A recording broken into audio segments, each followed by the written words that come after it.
Kocham cię, spojrzałeś mi prosto w oczy. W odbiciu widzę siebie gdzieś sprzed lat. I świat zawirował nam, gdzieś myśli pobiegły w dal. Prowadził nas los, za rękę szczęście dał. Swym spojrzeniem oczarowałeś wtedy mnie. Twoje oczy dodały blasku, gdy był cień.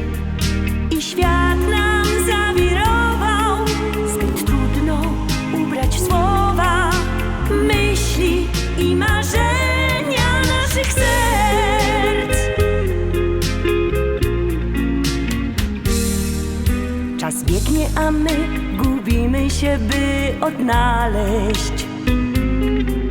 Różowe po policzkach płyną łzy. Swą cząstkę oddałeś mi, w piosence tej ślad jej tkwi. Prowadzi nas